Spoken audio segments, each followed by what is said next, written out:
असतात आणि आज तो पर्व मोठ्या संख्येमध्ये, मला आज असं वाटून राहिलं संख्या कम आहे, पण मंच जो आहे हा चंद्रलावणाचा मंच आहे. एवढ्या मोठ्या प्रमाणामध्ये मार्गदर्शक मंडळी आज इथं उपस्थित आहेत.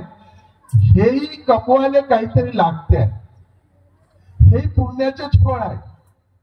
आणि एवढ्या मोठ्या मार्गदर्शनाच्या आतमध्ये या मार्गदर्शना माध्यमातून जो काही उद्गार इथे निघाले असतील हे वेचून ठेवलेलं आहे का? हे तुमच्या जीवनामध्ये तुमच्या उपयोगात पडणार आहे. कारण ही वेळ सहसा येत नाही. हे कुठंतरी एक कर्म आहे आमचे, हा कर्मयोग आहे. तो योग परमेश्वराने बनवून दिला आणि आम्हाला एवढ्या मोठ्या मार्गदर्शनाच्या सहवासात मिळाला.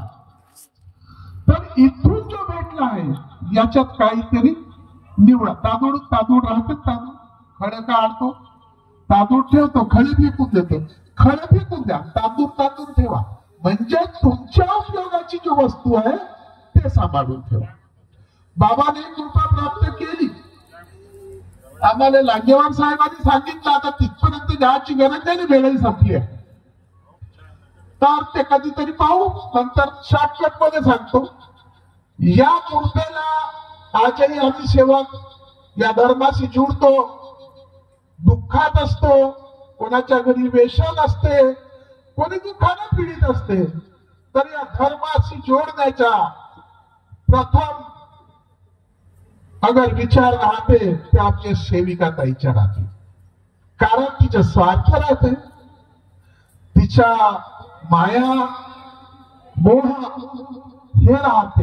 कारण तिला माहित आहे का मी जर या मार्गाशी जुळलो नाही तर हा माझा पती या दारूच्या व्यसनातून बाहेर येणार नाही आणि माझीही ग्रस्ती जो आहे हे उद्ध्वस्त तर झालेच आहे, पण पूर्ण उद्ध्वस्त झाल्याशिवाय राहणार.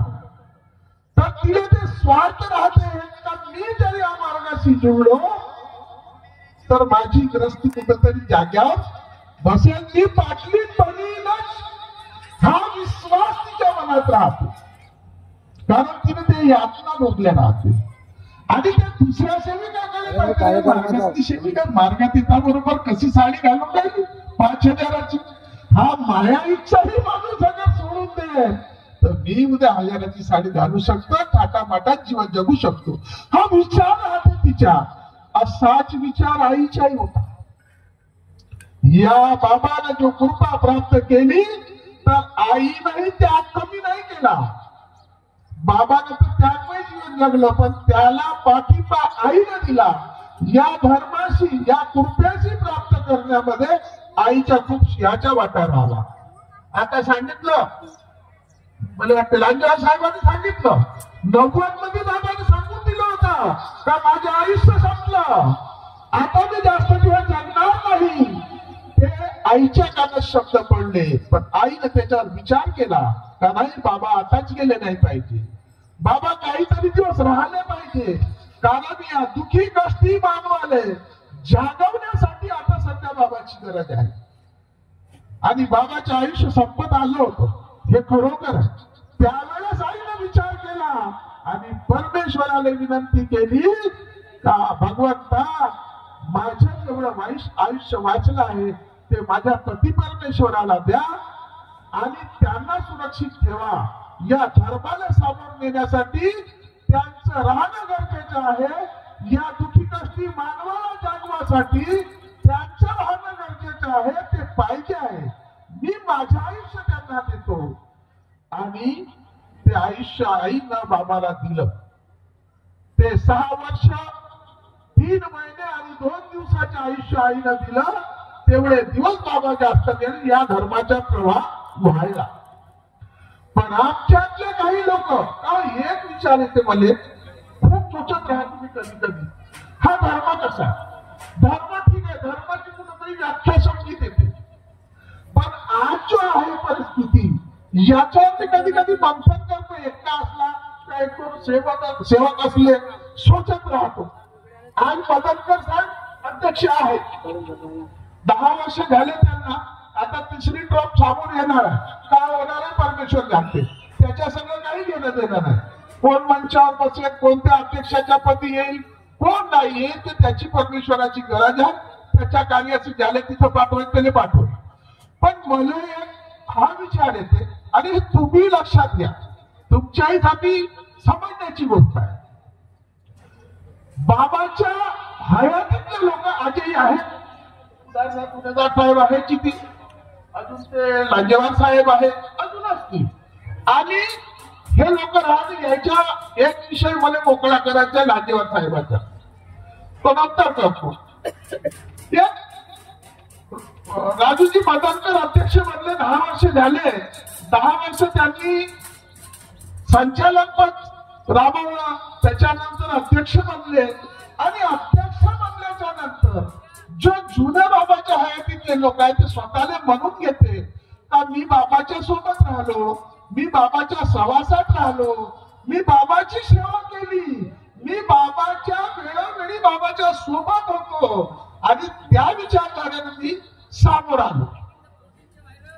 पण प्रसंग असा वाटते मला, बाबा गेल्यानंतर मंडळ हा शब्द बाबाने दिला होता. आणि हे सर्वांना माहित आहे, जुन्या लोकांना सांगितलं आहे.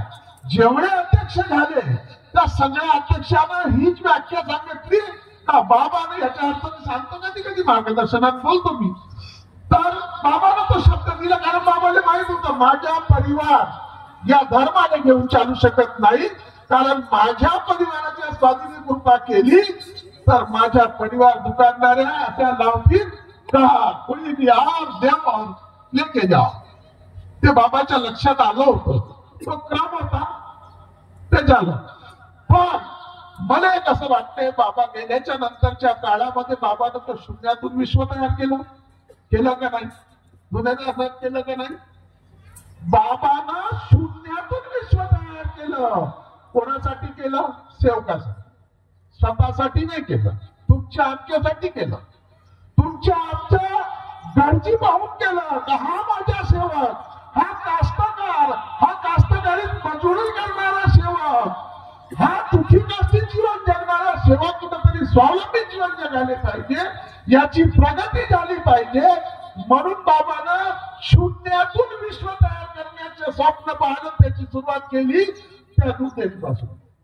बाबानं दूधडेअरी लावली, तिथं आटा चक्की लावली, कडबा कटाईची ते मशीन लावली, काही दूध 2 पैसे कमावती, आपली ग्रस्त सुधारवती. असं करता करता करता किराणा ते ग्राममंडळ लावलं. त्याचा फायदा सेवकाला होईल का? गरीब सेवक कुठेतरी 2 पैसे वाचून आपली परिस्थिती सुधारव, हा बाबाचा ध्येय होता. आणि तेवढा करून बँक उभी केली विश्वामध्ये. आज विश्वासारखी बँक उभी झाली होती. पण त्यावेळेचे लोक बाबा सोबत राहत होते. आता राजू मदनकर पदावर आहे, त्याच्या नावानं मानमोकाट होते माहीत. पण राजू मदनकरना तसं केलं, तो ऐकत नाही, तो खाते, तो ठेवते. राजू मदनकरचे 10 वर्ष मी न पाहिले. माझ्या निवास साहेबाच्या काळात मार्गात आलो तेव्हाही पाहिलं. पण मी राजूजी मदनकरच्या काळामध्ये या भवनाची, या मंडळाची प्रगतीच होत आहे. कुठं कमी होताना नाही पाहिलं, एकही शाखा डुबताना पाहिली नाही, कुठं नुकसान झालं नाही, प्रगतीवर प्रगती होऊन राहिली, दिवसानुदिवस वाढून आलं.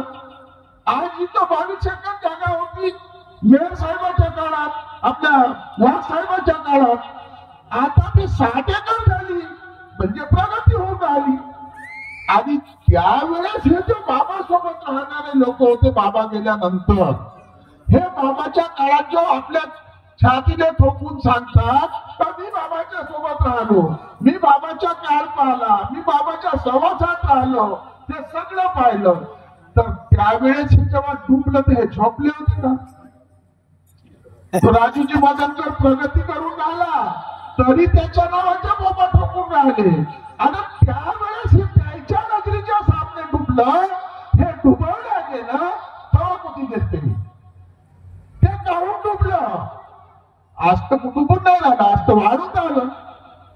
आज मंडळाची प्रगतीच होऊन राहिली. तुम्ही सांगा का मंडळाची हे नुकसान झाली म्हणून? आहे का तुमच्या लक्षात का राजूजी मदनकर खुर्चीवर बसल्यानंतर, पदावर बसल्यानंतर काहीतरी असं नुकसान झाली, काहीतरी डुबलं, काहीतरी गेलं, असं आहे का? प्रत्येकाची प्रगती झाली, मग तरी त्याच्या नावाच्या बोंबा ठोकता. आणि त्यावेळेस एवढं म्हणून तयार होतं, त्याला का म्हणून तवा कोणता ब्लँकेट घेऊन झोपले होते तुम्ही?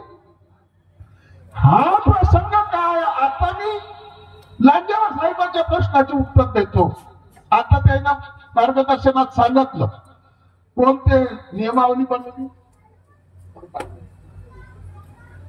नियमावली बनवली, त्याच्यात नाव बाळू शेळके, बाळूजी शेळके, बरोबर आहे ना? हा, मानव धर्म परिचय पुस्तक,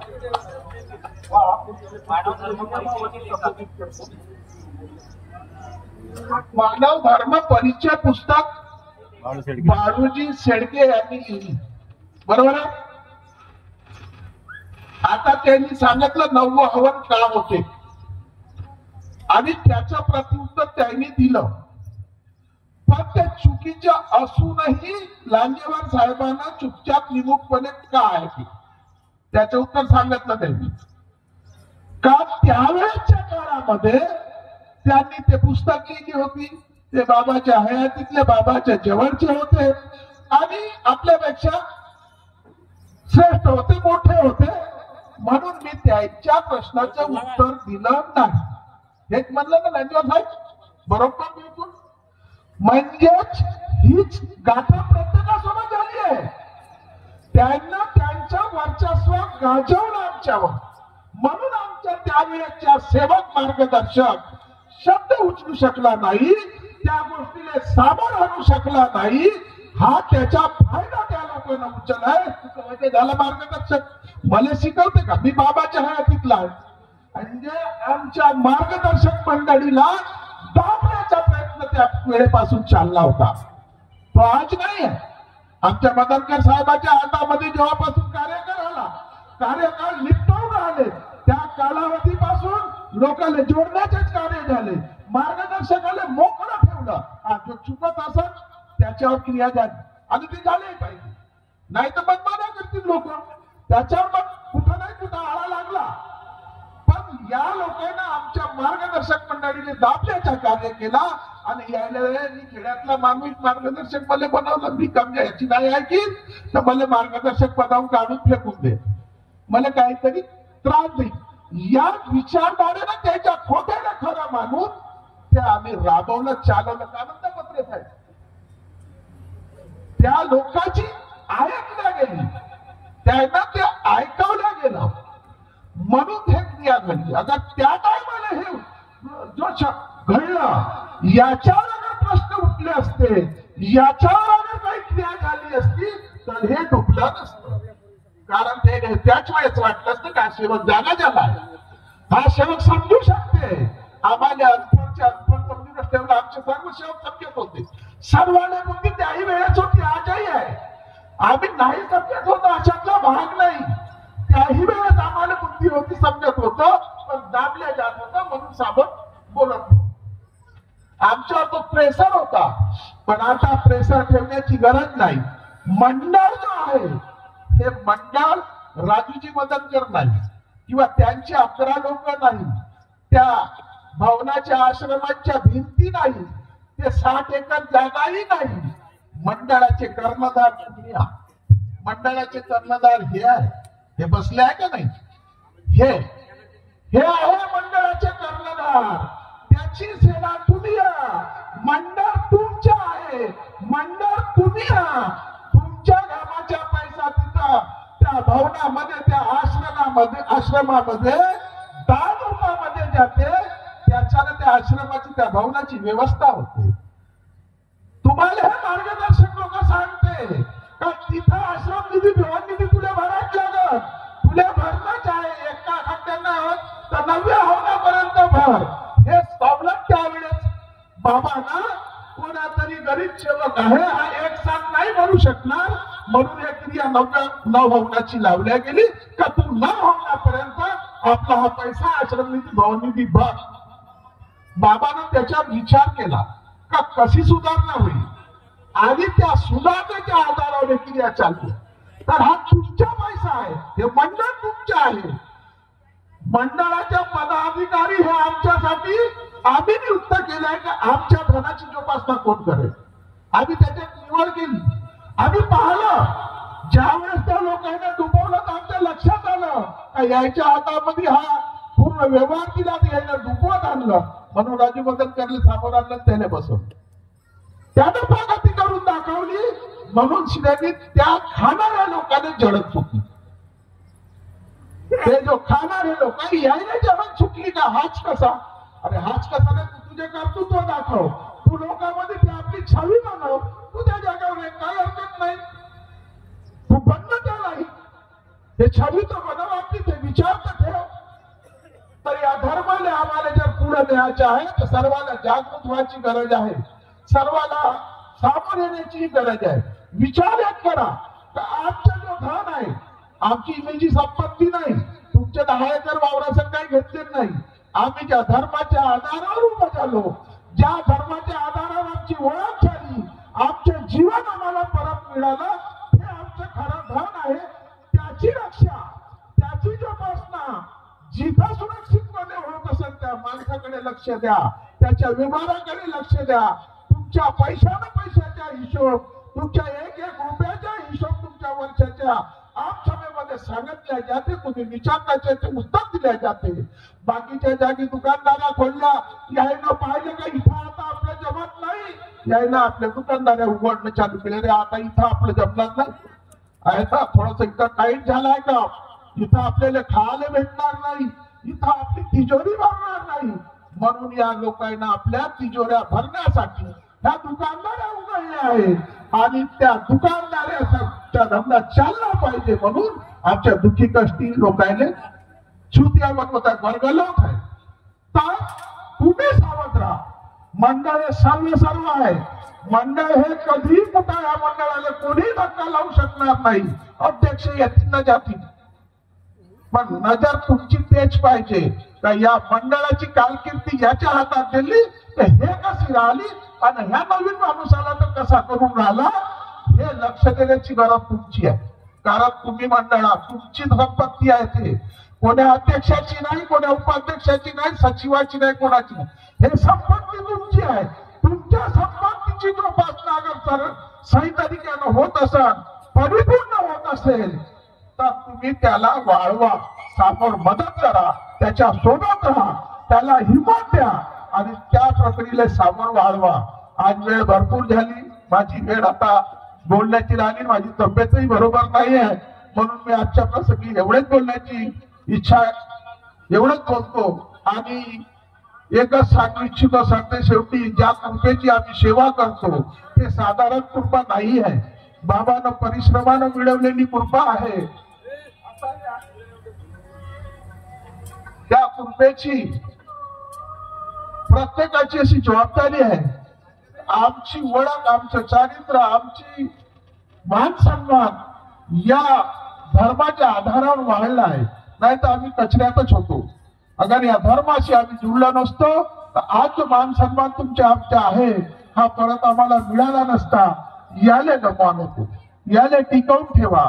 म्हणून बाबानं जो 4 तत्व 3 शब्द आणि 5 नियम दिले, याची जोपासना करा, याचा आत्मसात करा, याला विचारात उतरावा आणि आपली ग्रस्ती, आपला परिवार वेळोवेळी अध्यक्ष साहेब सांगते, सासू सासऱ्याची सेवा करा, मायबापाची सेवा करा.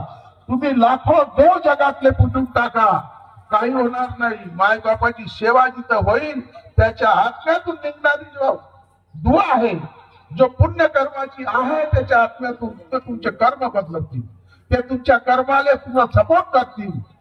त्याला काही नको करा, सोन्याच्या ताटात जीव घालायची गरज नाही, मातीच्या भांड्यात घातलं तरी चालेल, पण प्रेमाचा आवाज द्या. विचारा त्या सुनीची कर्तृत्व आहे का हे माझ्या सासू सासरीने, माझ्या आई वडीलच आहे. कारण ते होते म्हणून तू आली, ते नसते तर तुम्ही आले नसते. या विचारानं वागा. ते होते म्हणून तुम्ही आले, त्यांचे लेकरू झालं, त्या लायकीचे झालं म्हणून तुम्हाला निमंत्रित केलं.